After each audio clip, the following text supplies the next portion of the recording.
In today's video, I'm going to talk about how the intended immigrant, the person you are sponsoring, can use their own income to help you sponsor them. If it's something you want to know, just stay tuned and I'll be right back. USA Monde. Hello, my beautiful people. This is John from USA Monde. Welcome back and thanks for watching. If it's your first time on my channel, as always, welcome. Today I have another video for you guys, and like I say in the introduction, today I'm going to talk about how the intended immigrant, the person you are sponsoring, the person who will become a permanent resident here in the United States of America, how that person can use his or her own income to help you, the principal sponsor, to sponsor them, sponsor him or her. Okay, that's what I want to talk about today.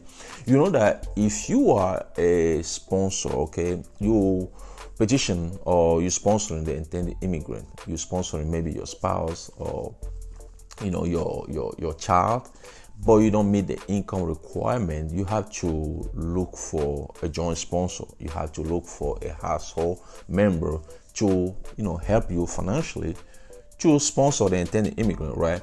But sometimes you don't have to do all that if the intended immigrants can use their income to help you sponsor them. Okay, let me give you an example. Let's say you are sponsoring your spouse and your spouse is working, okay, is working here in the United States of America.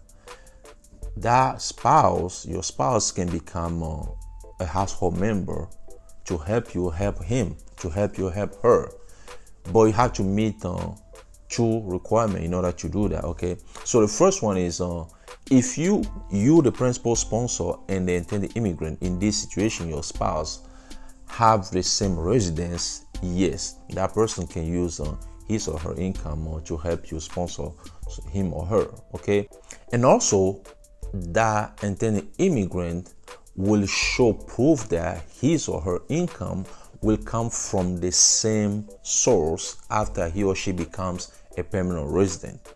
Okay, so that's the one thing. Okay, that's one thing. The second thing is, if you, the principal sponsor, is the spouse of the intended immigrant, and that intended immigrant can show proof that his or her income will come from the same source after he or she becomes a permanent resident, in those two situations, the intended immigrant can become a household member to help you sponsor them. So if that makes sense, I don't want you guys to get confused here.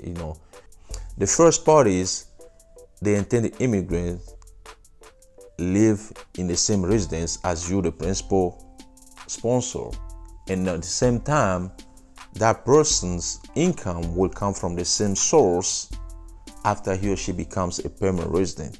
That's one part. The second part is the intended immigrant, it's your spouse. Okay, so you, the principal sponsor, is the spouse of the intended immigrant, and that intended immigrant's income will come from the same source after he or she becomes a permanent resident. So they have to show proof that their income will come from the same source. If those two requirements are met, yes, you can use the intended immigrant's income to help you sponsor them. So basically they're gonna put the income available to you to meet the income requirement to sponsor them. Okay, so if you are somebody somewhere right now or who is in a situation where you can find a household member, you have the intended immigrant living with you, but you don't know if you can use that intended immigrant's income to sponsor them, yes, you can do that. As long as you met all the requirements I just mentioned, yes, you can do that. That's it for today's video. I hope you guys love it and learn something from it. If you know somebody who needs to watch this video, please share with that person. If you like the video, hit the like button. If you want to see more video like this one, all you gotta do is click on this. Once again, my name is John. Thanks for watching, and I talk to you guys in the next video. Please don't forget to check our store down below this video. Thank you. USA Monde.